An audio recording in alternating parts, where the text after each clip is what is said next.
आज मैं आपको एक बेहद ही रोमांचक कहानी सुनाने वाला हूं जिसका क्लाइमैक्स बेहद ही दिलचस्प है। इसलिए इस कहानी को आखिर तक जरूर सुनिएगा।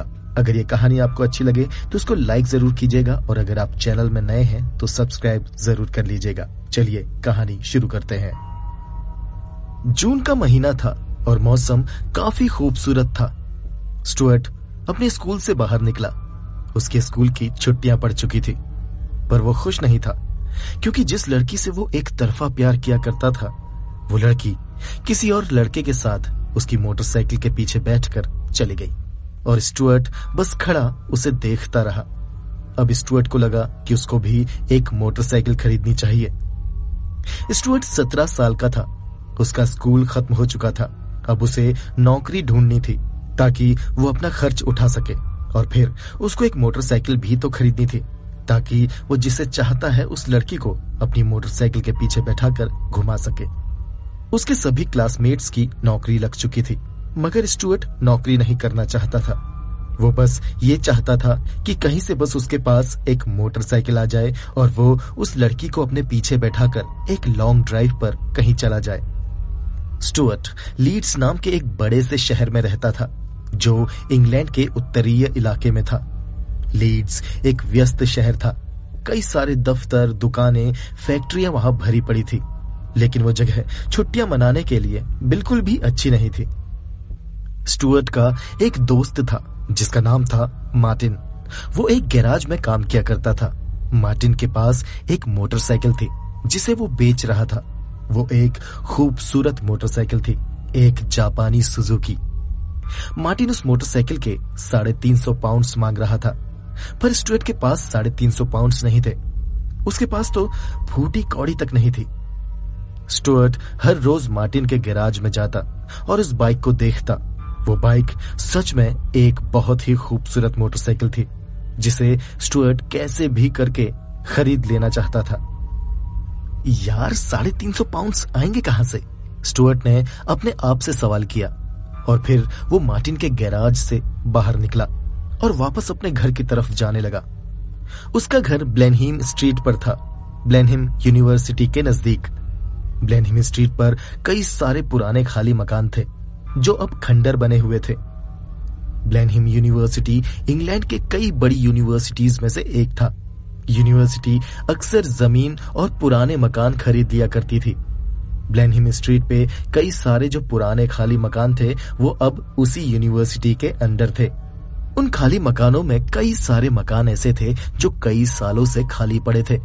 स्टुअर्ट उन मकानों के अंदर जाता रहता था। कई बार उसे पुरानी किताबें मिल जाया करती थी, कई बार ग्रामोफोन्स के पुराने रिकॉर्ड्स जिन्हें वो अपने साथ अपने घर ले आया करता था। उसे हमेशा लगता था कि एक ना एक दिन उसे उन खाली घरों में से कोई ना कोई कीमती चीज जरूर मिल जाएगी।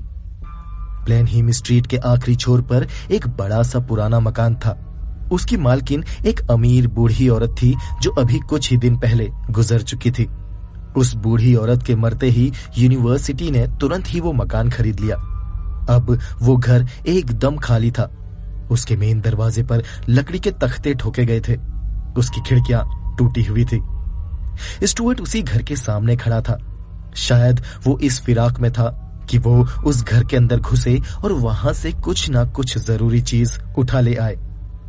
स्टुअर्ट उस घर को बड़े ही ध्यान से देख रहा था कि तभी उसे ऐसा लगा जैसे उस घर की खिड़की में से किसी ने बाहर झांका हो। स्टुअर्ट ने गौर से देखा तो खिड़की पर एक आदमी खड़ा था जिसके सिर में लंबे बाल थे और चेहरे में घनी दाढ़ी। उसने सिर में एक काला कपड़ा बांधा हुआ था। वो काफी अजीब दिखाई दे रहा था। वो एक होमलेस आदमी था जिसका कोई घर नहीं था। वो ऐसे ही दूसरों के खाली पड़े मकानों में रहता था। उस आदमी ने जब स्टुअर्ट को उस घर की तरफ देखते हुए देखा तो उसने स्टुअर्ट को खिड़की से हाथ हिलाया। स्टुअर्ट से शायद वो बात करना चाहता था। अब ये मुझे देखकर हाथ क्यों हिला रहा है? स्टुअर्ट ने अपने आप से कहा। फिर उसने भी उस आदमी को हाथ हिलाया और कहा, हे हाय। वो आदमी बोला, हेलो, क्या देख रहे हो तुम? स्टुअर्ट बोला, मैं बस ये घर देख रहा था, क्या मैं इसे अंदर से भी देख सकता हूं? वो आदमी बोला, हाँ आ जाओ, लेकिन ज्यादा देर नहीं, जल्दी जल्दी देखकर वापस चले जाना, किसी को पता नहीं लगना चाहिए कि मैं यहां रहता हूं। इतना बोलकर वो आदमी खिड़की से कूदकर बाहर आ गया और स्टुअर्ट से बोला, मेरा नाम फ्रैंक है, तुम्हारा नाम क्या है? स्टुअर्ट, मेरा नाम स्टुअर्ट है, स्टुअर्ट बोला। फ्रैंक बोला, ओके स्टुअर्ट, मुझे जरा काम से बाहर जाना है, मुझे अपना कुछ सामान लेकर आना है, तो जब तक मैं वापस नहीं आ जाता तब तक तुम इस घर को देख सकते हो, और हाँ, किसी को अंदर आने मत देना, मैं जल्दी ही वापस आ जाऊंगा। ओके, जल्दी मिलते हैं। इतना बोलकर फ्रैंक सड़क में चलता हुआ उस घर से दूर चला गया। उसके कंधे और सिर आगे की तरफ झुके हुए थे। वो नशे का आदी मालूम पड़ता था। स्टुअर्ट फ्रैंक को उस सड़क में जाता हुआ देख रहा था। उस सड़क के आगे एक मोड़ आया और फ्रैंक वहां से मुड़ गया। उसके जाते ही स्टुअर्ट ने पलटकर उस मकान की तरफ देखा। उसे वो मकान काफी दिलचस्प लग रहा था। उस घर की खिड़कियां काफी नीचे थी, लगभग जमीन से जुड़ी हुई। वो सड़क एकदम खाली थी। आसपास दूर दूर तक कोई नहीं था। स्टुअर्ट ने बड़ी सावधानी से अपना एक पैर खिड़की के अंदर डाला और अपना सिर अंदर डालकर अच्छे से देखा। बाहर तो तेज धूप थी, मगर उस घर के अंदर काफी अंधेरा था। स्टुअर्ट कुछ पल वैसे ही खड़ा रहा और फिर धीरे धीरे उसे उस घर के अंदर दिखाई देने लगा। अब स्टुअर्ट ने एक बार सड़क की तरफ देखा कि कोई आसपास है तो नहीं, मगर वहां दूर दूर तक कोई नहीं था। तब स्टुअर्ट ने अपना दूसरा पैर भी अंदर खींच लिया और पूरी तरह से कमरे में दाखिल हो गया। उस कमरे की एक दीवार में एक कैलेंडर टंगा हुआ था। पास की एक मेज में पुराने अखबार पड़े हुए थे। कुछ अखबार जमीन में भी फैले पड़े हुए थे। वहां पर एक पुराना बेड था। उसके ऊपर एक मैट्रेस रखा हुआ था। स्टुअर्ट कमरे में टहलने लगा। उसने टेबल में रखे न्यूज़पेपर्स पर हाथ मारा और उसने जमीन में गिरे न्यूज़पेपर्स पर भी लात मारी, ये देखने के लिए कि उनके नीचे कुछ है तो नहीं, मगर वहां कुछ नहीं था। फर्श पर कोई कारपेट नहीं था, सिर्फ मोटी धूल की चादर बिछी हुई थी। स्टुअर्ट दीवार में टंगे हुए कैलेंडर के पास गया और उसे उतारकर हाथ में ले लिया।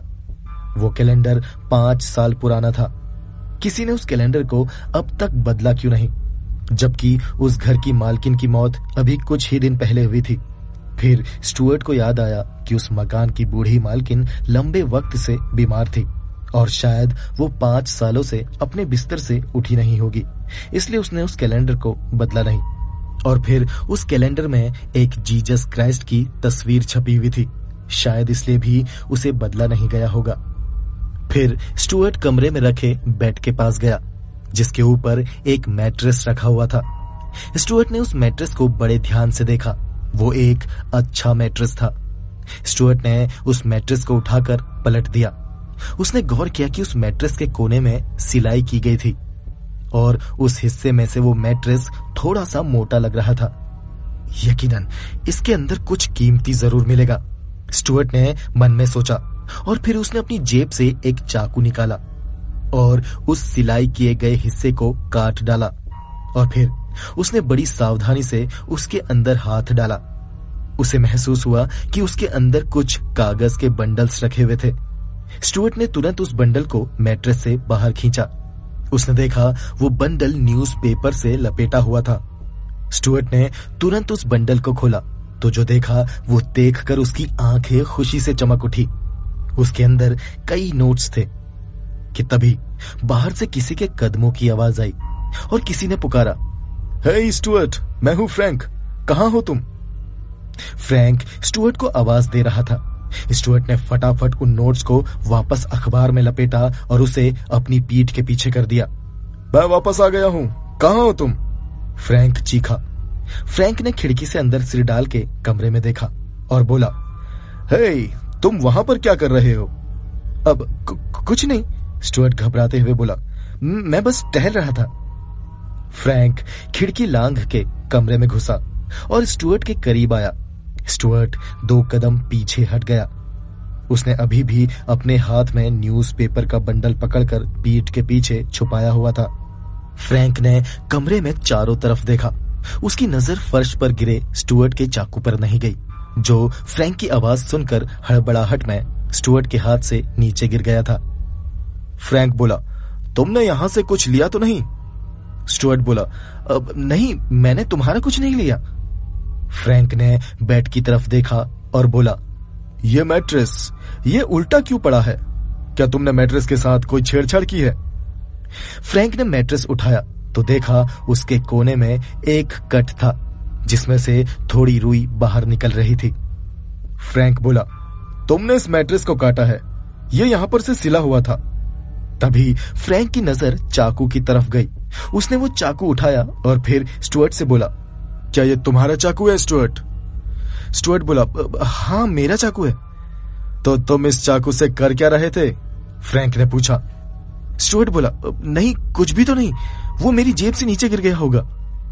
फ्रैंक बोला, नहीं, तुम्हें जरूर कुछ मिला है। तुम्हें क्या मिला है, बताओ मुझे। स्टुअर्ट बोला, नहीं, मुझे कुछ नहीं मिला। फ्रैंक ने स्टुअर्ट के एक हाथ को देखा जो उसने पीठ के पीछे छुपाया हुआ था। फ्रैंक बोला, ये तुम्हारे हाथ में क्या है? क्या छुपा रहे हो तुम मुझसे? स्टुअर्ट बोला, कहां, कुछ भी तो नहीं है, कुछ पुराने अखबार हैं बस। फ्रैंक बोला, अच्छा, तो यहां दो उन्हें, वो मेरे हैं। तभी स्टुअर्ट को वो लड़की याद आई जिसे वो चाहता था, और फिर वो मोटरसाइकिल जिसे वो खरीदना चाहता था, और उस लड़की को उसमें बिठाकर लॉन्ग ड्राइव पर जाना चाहता था, और उसके लिए स्टुअर्ट को पैसे चाहिए थे। स्टुअर्ट ने अपने मन में बोला, नहीं, ये पैसे मुझे मिले हैं तो ये मेरे हुए, मैं इसको क्यों दूं? फ्रैंक ने स्टुअर्ट को चाकू दिखाया और उसके करीब आया और बोला, जो कुछ भी तुम छुपा रहे हो उसे मेरे हवाले कर दो। तभी स्टुअर्ट बोला, उस मैट्रेस में अभी भी कुछ है, न्यूज़पेपर्स के नीचे कुछ था जिसे मैं निकाल नहीं पाया, वो चीज अभी भी उस मैट्रेस के अंदर है। फ्रैंक ने स्टुअर्ट को ऊपर से नीचे तक घूरा। उसको स्टुअर्ट पर यकीन नहीं हो रहा था। स्टुअर्ट फिर बोला, मेरा यकीन करो फ्रैंक, मैट्रेस के अंदर अभी भी कुछ है, चाहे तो खुद देख लो। फ्रैंक ने थोड़ा सोचा और फिर चाकू फर्श पर रखा और दोनों हाथों से मैट्रेस को उठाया और एक हाथ मैट्रेस के अंदर डाला। बस तभी बिना एक पल गवाए स्टुअर्ट तुरंत खिड़की से बाहर कूदा और भागता हुआ सड़क में जा पहुंचा और पूरी रफ्तार से भागता रहा। एक मोड़ आया और वो वहां से मुड़ गया। उसे उसके पीछे भागता और शोर मचाता फ्रैंक सुनाई दे रहा था। आगे एकदम सीधी सड़क थी। अगर स्टुअर्ट भागता रहता तो फ्रैंक की नजर में जरूर आ जाता, इसलिए उसने सड़क के बगल में एक पुराना सा खाली मकान देखा जिसके चारों तरफ घना बगीचा था जिसमें बड़ी बड़ी घनी झाड़ियां थी। देख के लग रहा था कि कई साल पहले उस घर को छोड़ दिया गया होगा। स्टुअर्ट ने उस घर की दीवार फांदी और भागता हुआ एक झाड़ी में जा छुपा। तभी उसके पैर में कुछ चुभा। उसने पैर की तरफ देखा, वहां वो एक कांटों वाली झाड़ी के पास बैठा हुआ था। तभी स्टुअर्ट को उस घर के पास कुछ भागते कदमों की आवाजें सुनाई पड़ी। स्टुअर्ट सांस रोके उस झाड़ी में बैठा रहा। वो दीवार के दूसरी तरफ फ्रैंक के कदमों की आवाज और उसके हाफने की आवाज को साफ साफ सुन सकता था। स्टुअर्ट को फ्रैंक पर हंसी आ रही थी। जब स्टुअर्ट खिड़की से कूदकर भागा था तभी फ्रैंक भी हाथ में चाकू लिए स्टुअर्ट के पीछे पीछे आ गया। फ्रैंक ने स्टुअर्ट को सड़क से मुड़ते हुए भी देख लिया था, मगर जब फ्रैंक सड़क के मोड़ तक पहुंचा तो उसे स्टुअर्ट कहीं दिखाई नहीं दिया। पूरी सड़क खाली थी। फ्रैंक कुछ देर रुका और इधर उधर देखने लगा कि तभी उसकी नजर भी एक बड़े से खाली मकान पर पड़ी जिसके बाहर एक बड़ा सा घना बगीचा था। फ्रैंक ने सोचा, जरूर वो स्टुअर्ट का बच्चा इसी घर में छुपा होगा। और फिर फ्रैंक उस घर की दीवार पर चढ़ा और उसने अंदर बगीचे में झांका। वहां घनी कांटोदार झाड़ियां थी। फ्रैंक ने चारों तरफ नजर घुमाई, मगर उसे स्टुअर्ट कहीं दिखाई नहीं दिया। फिर उसने वापस सड़क की तरफ देखा। उसे लगा शायद स्टुअर्ट भागते भागते आगे निकल गया है, तो वो दीवार से नीचे उतरकर उस तरफ भागने लगा। इधर स्टुअर्ट झाड़ियों में छुपा हुआ था। उसने फ्रैंक के भागते कदमों की आवाज को दूर जाते सुना तो उसने राहत की सांस ली। वो खुश था कि वो पैसा अब सिर्फ उसका है। स्टुअर्ट ने कल रात से कुछ खाया पिया नहीं था।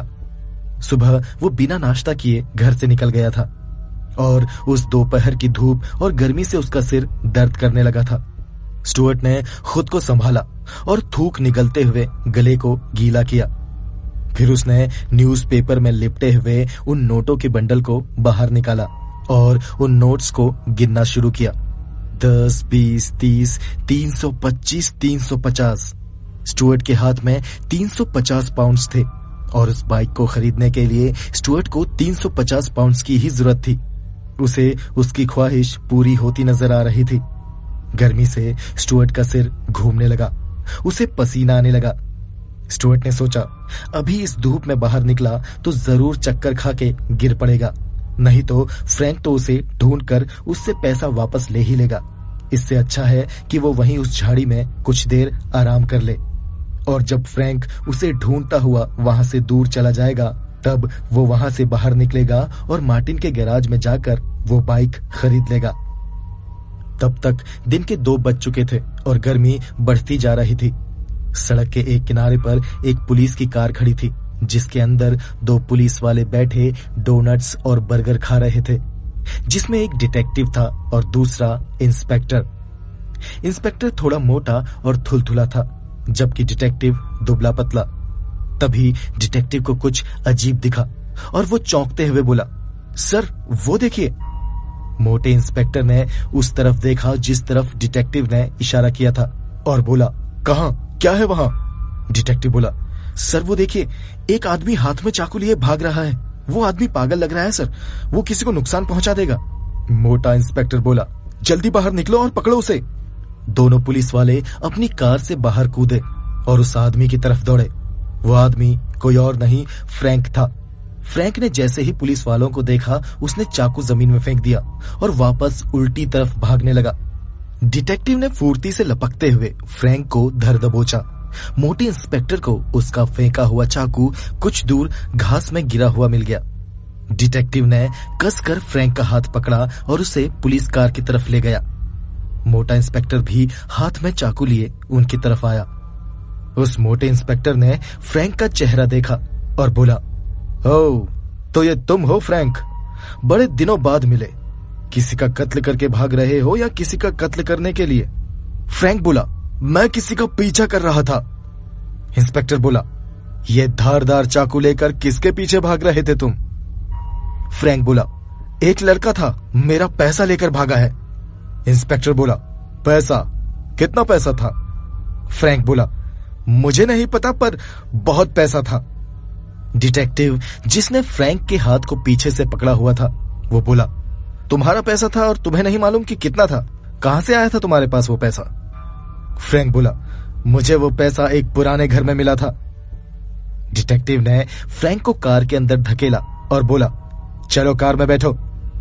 फ्रैंक घबराते हुए बोला, ये आप लोग मुझे कहां लेकर जा रहे हैं? डिटेक्टिव बोला, पुलिस स्टेशन। क्यों, किसी हिल स्टेशन चलना है क्या? फ्रैंक बोला, पर मेरा जुर्म क्या है? मैंने कुछ नहीं किया, वो मेरा पैसा है। वो लड़का लेकर भागा है, उसका नाम स्टुअर्ट है, उसे पकड़ो।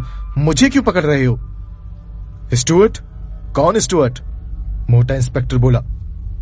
फ्रैंक बोला, मैं उसे एक पुराने घर में मिला था। डिटेक्टिव ने पूछा, और वो पैसा, वो तुम्हें कहां मिला?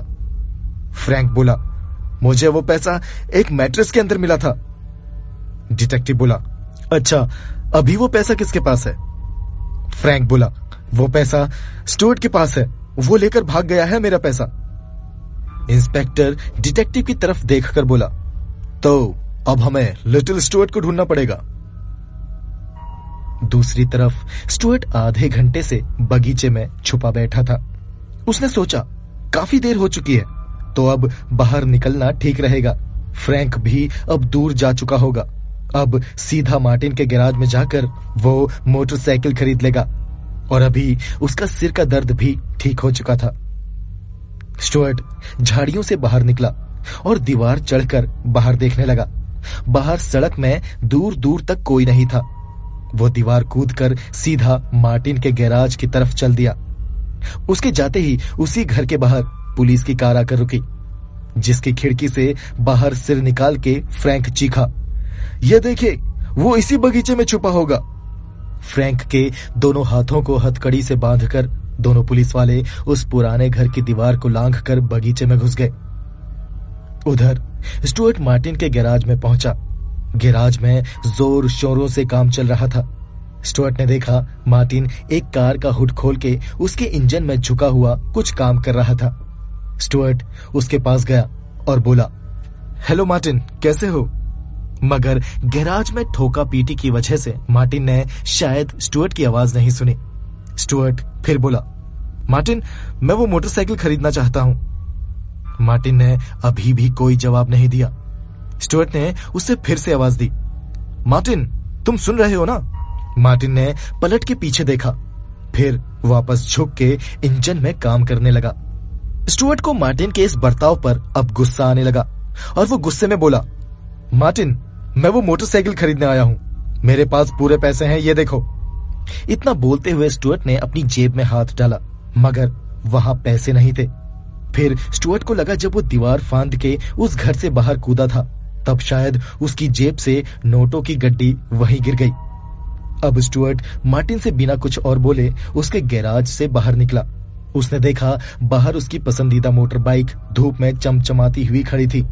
उस बाइक को देखकर स्टुअर्ट मुस्कुराया और बोला, हे ब्यूटी, जल्दी ही तुम मेरे पास होगी।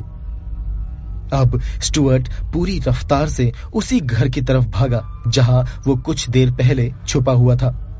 उसके दिमाग में बस वही बाइक और वही लड़की घूम रही थी जिसे वो बाइक के पीछे बैठाकर एक लॉन्ग ड्राइव पे जाना चाहता था। स्टुअर्ट भागता हुआ उस घर के पास पहुंचा तो देखा घर के बाहर पुलिस की कार खड़ी थी। उसके अंदर फ्रैंक बैठा हुआ था। स्टुअर्ट उस घर के दूसरी तरफ गया और दीवार के ऊपर चढ़कर देखने लगा। उसने देखा एक झाड़ी के पास 2 पुलिस वाले खड़े थे। स्टुअर्ट ने सिर को थोड़ा सा ऊपर उठाकर झाड़ी में अच्छे से देखने की कोशिश की तो जो उसने देखा वो देखकर उसके होश उड़ गए।